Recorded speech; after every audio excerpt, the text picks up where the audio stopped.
He was a 12-time Grammy nominee and 2-time winner whose life was cut short by his own father. This week's I Remember When True Crime Edition is about Marvin Gaye. Quick note before we get into this one, we're going to talk about people being harmed, people taking their own lives, and substance use. So if those are things that are a little bit too sensitive for you right now, I understand, and I will see you in the next one. Marvin Pence Gaye Jr. was born on April 2nd, 1939 in Washington, D.C. He was one of 5 children born to Alberta Gaye and Marvin Gaye Sr., a local minister who was very strict. Marvin and his siblings grew up in one of Washington's oldest neighborhoods, but also one that was overcrowded and quite violent. He had a troubled relationship with his father from the very beginning. Marvin Sr. was prone to violence for any perceived slight, while also creating situations that would allow him to discipline his children, such as asking them biblical questions and enforcing physical punishment if they got the answer wrong. At the age of 4, he sought solace in singing at his father's church. He developed a love for music and started learning piano and drums. But as he grew older, his father's punishment worsened. By the age of 12, Marvin said there wasn't an inch of his body that his father hadn't beaten or bruised. If it wasn't for his mother, Alberta, who was always there to console him and praised him for his musical talents, he said that he probably would have taken his own life early on. At the age of 17, he dropped out of school and ran away from home to join the Air Force. He realized very early on that he did not enjoy completing the tasks that were asked of him and often rebelled. Eventually, he lied to his superior officers, saying that he suffered from a mental illness and was honorably discharged. It was under recommendation from his discharging officer that he be discharged for the following: lackadaisical attitude towards responsibility, indifferent attitude toward duty, easily influenced by individuals with whom he associates. Further communications noted that it was obvious that he disliked the service and that he was a constant problem for his supervisors. It's not surprising that given his upbringing and his father's treatment, that Marvin did not thrive under the concept of absolute authority. While he was in high school, Marvin had created a singing group called the DC Tones, which he had formed with his friends Reese Palmer and Sandra Ladisaw. Upon his return to DC, he reunited with Reese and joined the Marquis. While the legendary Bo Diddley saw great potential in the Marquis, their songs didn't sell and they wanted to disband. That is until 1958 when Harvey Fuqua replaced the members of the band the Moonglows with the Marquis and renamed them Harvey and the Moonglows. As the world entered the 1960s, the musical landscape started to change and Harvey decided to head for Detroit, the birthplace of Motown, taking only one Moonglow with him: Marvin. Founder of Motown Records, Berry Gordy Jr., was impressed by Harvey and Marvin and signed them to his newly founded label. The record label was a family affair and was run with the help of Berry's older sisters. Within a year of arriving in Detroit, Harvey married one of the sisters, Gwen. A year later, Marvin married the other sister, Anna, who happened to be 17 years his senior. They were married on June 9, 1963 in Chicago. Marvin had been working extensively as a session drummer and backup singer, but had aspirations to make it big on his own. The problem was that he wanted to be more of a crooner than an R&B singer. However, when his first album, The Soulful Moods of Marvin Gaye, flopped, he knew he needed to do something different. Ironically, his first big hit would be the 1963 single, Stubborn Kind of Fellow. His first top 10 single was Pride and Joy, which was inspired by his overwhelming love for Anna. Marvin's success continued with his duet album with Mary Wells titled Together and his solo How Sweet It Is to Be Loved by You. His success landed him on popular TV shows like American Bandstand. In 1965, Anna's niece had a son at the age of 16. Marvin and Anna adopted him and named him Marvin III. Anna had faked her pregnancy in public to account for the baby. 2 years later, he started working with Tammy Terrell on duets like Ain't No Mountain High Enough and Ain't Nothing Like the Real Thing. However, their success took a turn when Tammy collapsed in Marvin's arms during a performance in Farmville, Virginia. Tammy was diagnosed with a malignant brain tumor. While Tammy could no longer perform live, she could still record, but her illness made recording difficult.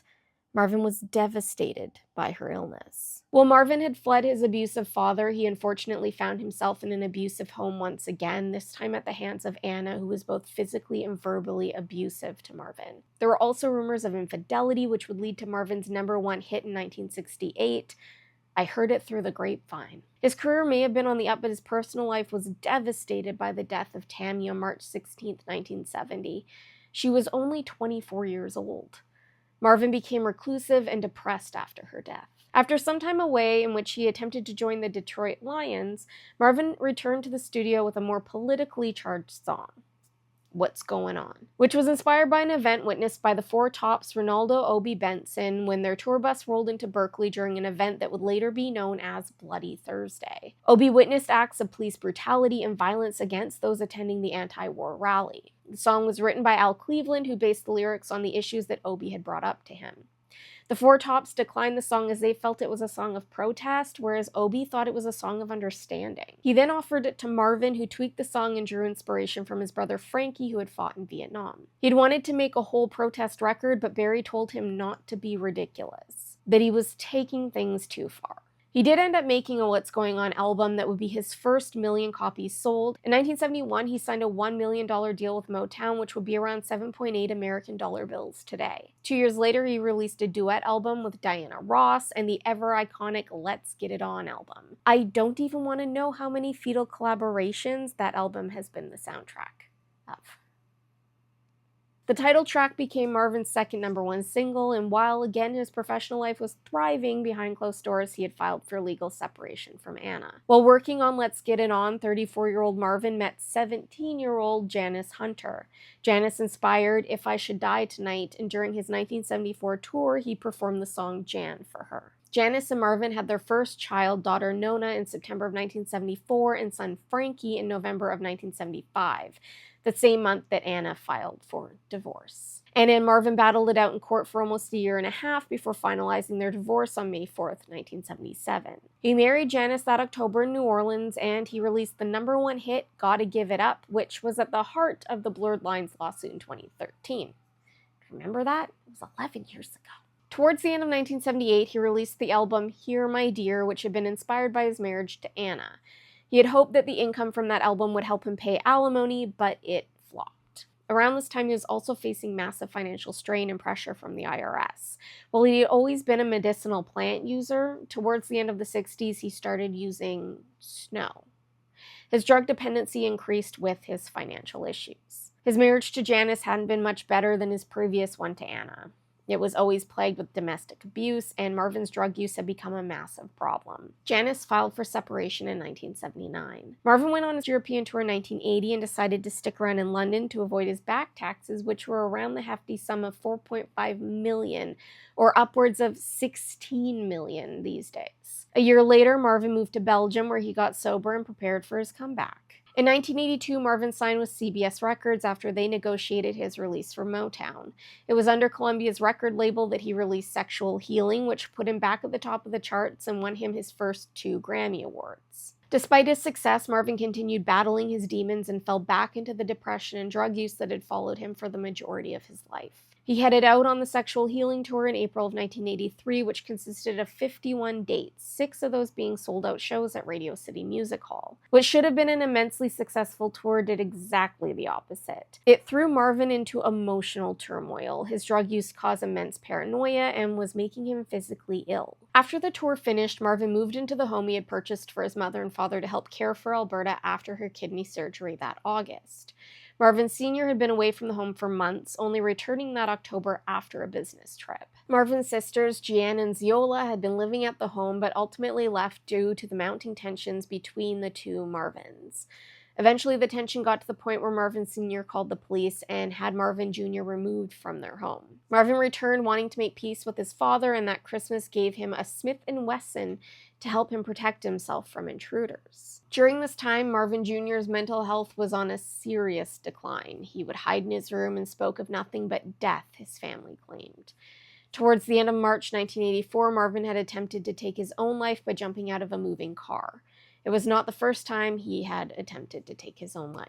4 days later, on April 1st, Marvin Sr. and Alberta had been arguing about a misplaced insurance document, an argument that had been going on for days. Marvin intervened and the fight turned physical, with him shoving his father before he began kicking and punching him. Alberta was eventually able to separate the two, and Marvin returned to his room. Marvin's siblings had said that Marvin Sr. had always warned that if any of the children retaliated and laid a hand on him, he would end their life. Minutes later, Marvin Sr. entered his son's bedroom with the Christmas present that he had purchased for him and shot him in the heart. While that first shot was fatal, Marvin Sr. stepped closer to his son and shot him again at point-blank range. couch. Marvin Sr. hid the weapon under his pillow, and Frankie and his wife Irene ran into the home after hearing the shots. They had been living in the guest house on the property. Frankie said that Marvin whispered to him, "I got what I wanted. I couldn't do it myself, so I had him do it. It's good. I ran my race. There's nothing left in me," as he bled out in his brother's arms. Marvin was transported to California Hospital Medical Center, where he was pronounced dead on arrival. He was 1 day shy of his 45th birthday. His autopsy revealed that he had PCP in his system, which could have made him provoke his father. Marvin Sr. claimed that he was scared that his son would harm him and thought that the weapon only had blanks or BBs in it. While he told police that he didn't dislike Marvin when asked if he loved his son, it said that he wept when he was told that Marvin had passed away. Between his bail hearing and his trial, Marvin Sr. was diagnosed with a brain tumor. He was cleared to stand trial after removal of said tumor. The judge ultimately agreed to a plea bargain, and Marvin Sr. pled no contest to voluntary manslaughter. He was given a 6-year suspended sentence and 5 years of probation. Alberta filed for divorce for Marvin Sr. after her son's passing. In 1986, Alberta founded the Marvin P. Gaye Jr. Memorial Foundation to help those struggling with drug and alcohol use. Unfortunately, after many years of struggling with bone cancer, she passed away on May 8, 1987, before the foundation opened. Marvin Gaye Sr. moved into a nursing home in 1986 and would remain under care until passing from pneumonia in October of 1998. Marvin's sister Jan said that Marvin knew what he was doing and that he had set out to do 3 things: to end his own suffering, to get his father out of Alberta's life, and to cause Marvin Sr. a lifetime of misery. He did appear to do all of those things. Marvin Gaye Jr. was laid to rest on April 5, 1984 at Forest Lawn Memorial Park. His funeral was attended by more than 10,000 people. Dick Gregory and Smokey Robinson gave eulogies, and Stevie Wonder performed Light Up the Candles. While he was given a burial plot, his family requested that he be cremated and his ashes were spread near the Pacific. Marvin Gaye was inducted into the Rock and Roll Hall of Fame in 1987. He received his star on the Hollywood Walk of Fame in 1990 and was awarded the Grammy Lifetime Achievement Award in 1990.